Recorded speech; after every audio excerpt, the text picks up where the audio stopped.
Welcome to the new video. क्या आप लोग भी अकाउंट क्लियर कर लेते हो लेकिन पे आउट लेने से पहले ही आप अकाउंट को ब्लो कर देते हो? क्योंकि मैं ऐसा ही कर रहा था। पिछले साल के स्टार्टिंग के 8 मंथ्स मैंने सिर्फ मार्केट को समझने में निकाल दिए, लेकिन लास्ट के 4 मंथ्स में कुछ इंप्रूवमेंट आई। अकाउंट्स क्लियर होने लगे लेकिन पे आउट से पहले अकाउंट ब्लो हो जाता था।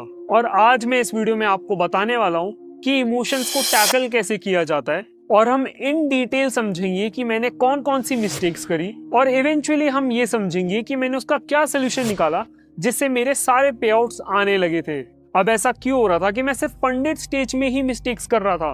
मेरे को चैलेंज फेज में कोई भी प्रॉब्लम नहीं हो रही थी। मैं जैसे ही अकाउंट क्लियर करता था मैं उससे एक्सपेक्टेशंस लगा के रखता था कि अगर मैंने इतना प्रॉफिट कर लिया तो मैं ये खरीद सकता हूँ, अगर मैंने इतना प्रॉफिट कर लिया तो मैं 100K ले सकता हूँ, और उस 100K से मैं अपनी लाइफ सॉर्ट कर सकता हूँ। और ज्यादातर बिगिनर्स की यही मिस्टेक होती है कि उन्हें लगता है हम एक 5K अकाउंट लेंगे, उससे $500 का पे आउट निकालेंगे और उस 500 से सीधा 100K खरीदेंगे और उसके बाद हमें कुछ करने की जरूरत नहीं होती। और यही मेरी सबसे बड़ी मिस्टेक थी। लेकिन रियलिटी इससे कहीं ज्यादा डिफरेंट होती है। हम हमेशा लाइफ से कुछ ना कुछ एक्सपेक्ट करते रहते हैं। हम चाहते हैं सामने वाला हमें पसंद करे, हम चाहते हैं हमारे इतने व्यूज आए, हम चाहते हैं हम इतना पैसा कमाएं। लेकिन जब वो रिजल्ट्स नहीं मिलते तब हमें दुख होता है, तब हमें गुस्सा आता है। और इससे रिलेटेड लॉ ऑफ अट्रैक्शन में एक बहुत ही अच्छी लाइन है, let go of the need and the results will come. और मेरे साथ सिर्फ एक्सपेक्टेशंस ही नहीं, बोर्डम भी एक इशू था। अगर मैं डिजायर्ड अमाउंट ऑफ प्रॉफिट कर भी लेता हूँ तो भी मैं बिना ट्रेड किए रह नहीं पाता था। मैं 2-3 दिन कंट्रोल कर लूंगा, लेकिन उसके बाद मेरा मन करता था कि मैं और ट्रेड लूं, और इसके चक्कर में अगर मुझे लॉस होता था तो मैं फिर वापस से साइकोलॉजिकल मिस्टेक्स करता था, रिवेंज ट्रेडिंग करता था, ओवर ट्रेडिंग करता था, ताकि जो मैंने लॉस किया है वो रिकवर हो जाए। लेकिन चलो अब मान लो कि मैं बोर्डम को भी टैकल कर देता हूँ और कोई मार्केट से एक्सपेक्टेशंस भी नहीं रखता हूँ, लेकिन फिर भी थर्ड इमोशन आता था, ग्रीड। मैं जब भी मार्केट से $500 तक प्रॉफिट कर लेता था उसके बाद मैं रुकने की कोशिश करता था, लेकिन मैं ये सोचता था कि अगर $500 का और प्रॉफिट हो जाए तो बहुत सही हो जाएगा, और उसके चक्कर में मैं फिर और ट्रेड लेता था। और अगर बाय चांस मैं लॉस में आ जाऊं तो फिर मैं वही सेम मिस्टेक्स वापस से करता था उस लॉस को रिकवर करने के लिए, और इसी लूप से मैं बाहर ही नहीं आ पा रहा था। और जब भी मेरा कोई फंडेड अकाउंट ब्लो होता था तब मुझे और गुस्सा आता था, और मैं जल्द से जल्द फंडेड अकाउंट लेने के चक्कर में 2-3 अकाउंट प्योर गैम्बल में लूज करता था। अब हम समझते हैं कि इमोशन को टैकल कैसे किया जाता है या मास्टर कैसे किया जा सकता है। मेरे ख्याल से उसके सिर्फ 2 ही ऑप्शंस हैं, या तो ओवरकम, यानी कि आपके सामने वो इमोशन आ रहा है लेकिन आप उसको अपने ऊपर हावी नहीं होने देते।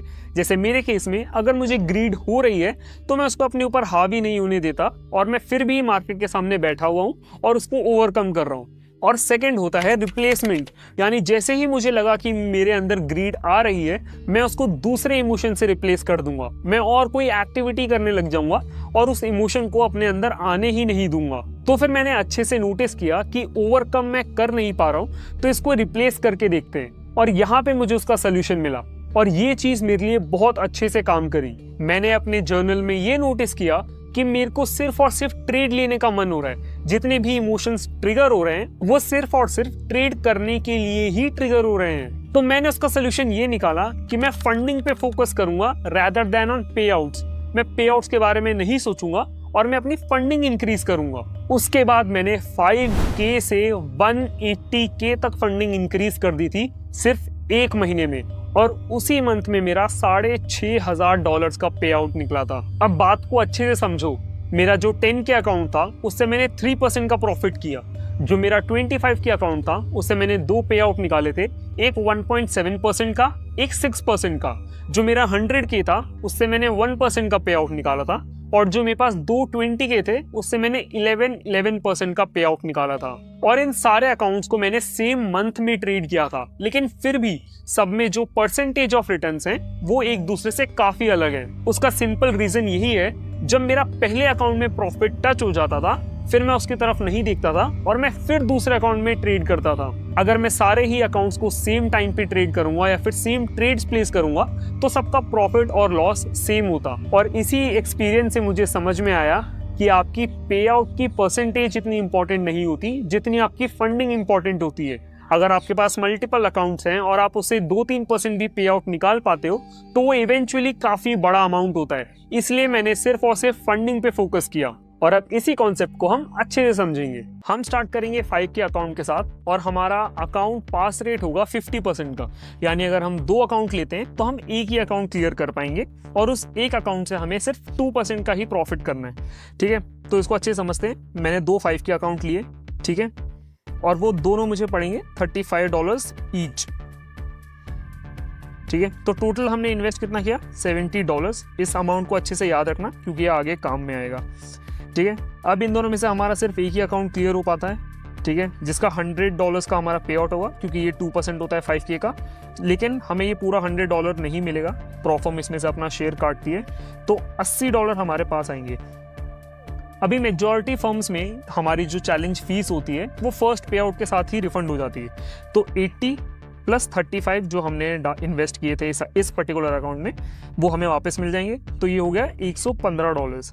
ठीक है, अभी भी लेकिन अगर मान लो कि ये फीस नहीं भी मिलती है तो भी हम प्रॉफिट में ही है क्योंकि हमने 70 डाले थे और हमें $80 मिले हैं। ठीक है, लेकिन अगर ये मिल जाती है फीस, जो कि मेजॉरिटी फर्म्स में मिल जाती है, ठीक है, तो हम लोग 115 कमाएंगे, जो कि हम अभी भी प्रॉफिट में ही है। ठीक है, अब इस 115 को हमें वापस से इन्वेस्ट करना है। ठीक है, $70 से हम वापस से 2 अकाउंट लेंगे और सेम साइकिल रिपीट करेंगे।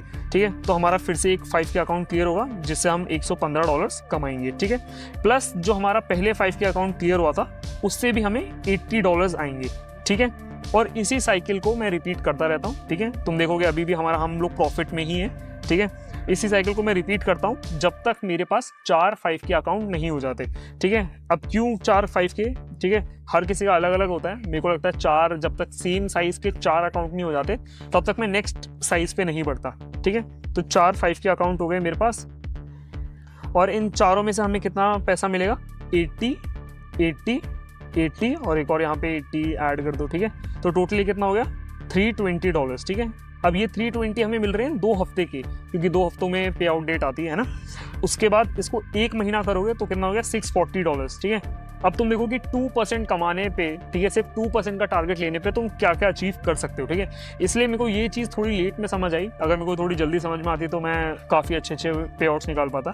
ठीक है, फंडिंग काफ़ी ज़्यादा इंपॉर्टेंट होती है। तुम ज़्यादा अकाउंट्स में अगर कम परसेंटेज ऑफ प्रॉफिट भी निकाल रहे हो तो वो बहुत बड़ा होता है। और मैं सही बताऊँ तो तुम्हें एक अकाउंट में बड़े प्रॉफिट्स करने में बहुत टाइम लगता है, प्लस बहुत साइकोलॉजिकल मिस्टेक्स होती हैं। ठीक है, इससे ज़्यादा अच्छा है कि तुम्हारे पास मल्टीपल अकाउंट्स हो और तुम इनमें पैसा डालो। ठीक है, और उसमें तुम छोटा पैसा निकालो।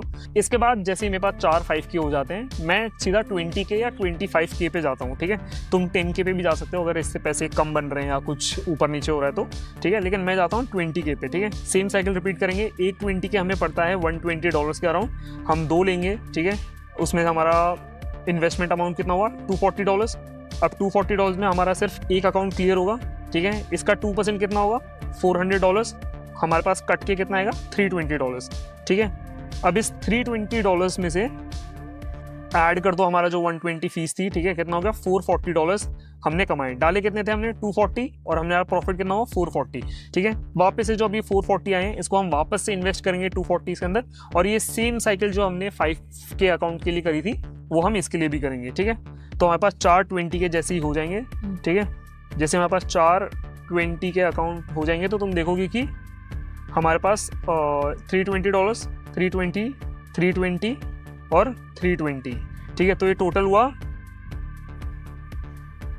$1280। ठीक है, ये हम 2 हफ्ते का कमा रहे हैं, इसको तुम इंटू 2 कर दो तो हम वो मंथली कमाएंगे। ठीक है, और तुम्हें यही सेम साइकिल फिर 50K के साथ भी करनी है। इसके बाद 20K के बाद हम जाएंगे सीधा 50K पे, 50K से 100K, 100K से 200K, ऐसे ही तुम्हें फंडिंग बढ़ानी है। ठीक है, अब तुम बोलोगे कि यार मेरे को ना बड़े पे आउट्स भी निकालने हैं। ठीक है, तो उसका मैं क्या सोल्यूशन निकालता हूँ मैं वो बताता हूँ। जब मेरे पास 3 अलग अलग साइजेस के अकाउंट होते हैं, चाहे कुछ भी हो। ठीक है, लेट्स सपोज मेरे पास एक 50K है, एक 20K है और एक 5K है। ठीक है, अब मैं क्या करता हूँ कि जो 5K है उसमें मैं 3% रिस्क करता हूँ, जो 20K है उसमें मैं 2% रिस्क करता हूँ, और जो 50K है वो उसमें मैं 1% रिस्क करता हूँ। ठीक है, इसका सिंपल लॉजिक यही है। 50K का 1% कितना होता है? $500 और 5K का 10% होता है $500, ठीक है। तो ज़मीन आसमान का फ़र्क होता है, ठीक है। तो अगर मैं बड़े अकाउंट में कम पैसा भी निकालूंगा तो वो काफ़ी बड़ा होगा, ठीक है। तो फिर मैं जो बड़े अकाउंट्स होते हैं, जो भी सबसे बड़ा अकाउंट है, लेट्स सपोज यहाँ पे 5K 10K 20K ऐसा कुछ भी हुआ, जो भी तुम्हारे में सबसे बड़ा अकाउंट है, उसमें तुम्हें 1% से ज़्यादा रिस्क नहीं करना है। और अगर तुम चाहो तो उससे भी कम रिस्क कर सकते हो, ठीक है। मैं जनरली 1% से नीचे नहीं जाता, मैं सिर्फ 1% ही रिस्क करता हूँ, ठीक है। और जो ये बड़े अकाउंट्स हैं, ये सिर्फ और सिर्फ तुम्हारे कैश फ्लो के लिए है, ठीक है। तुम यहाँ से एक अच्छा अमाउंट बना सकते हो, तो इसमें छेड़छाड़ी मत करो, ठीक है। तुम्हें लग रहा है कि हाँ भाई मुझे थोड़ा ज़्यादा पैसा कमाना, ज़्यादा रिस्क करना है, तो तुम सबसे छोटे वाले अकाउंट में करो, ठीक है। 3% रिस्क करो, अगर वो जाता है, अच्छा खासा प्रॉफिट मिलता है तो तुम्हारा हो जाएगा, ठीक है। डिसेंट अमाउंट ऑफ प्रॉफिट आ जाएगा। लेकिन बड़े अकाउंट्स को बिल्कुल भी हाथ मत लगाया करो अपनी गैम्बलिंग आदतों के लिए।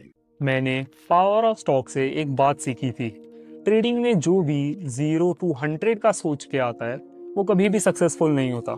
लेकिन जो 0 to 10, 10 to 20, 20 to 30 ऐसे प्रोसेस में काम करता है, वही ट्रेडिंग में आगे बढ़ता है। और बस इधर पे एक बात का ध्यान रखना कि जब तक तुम 50 के अकाउंट्स तक नहीं पहुंच जाते, तब तक बचे हुए पैसों को वेस्ट मत करना।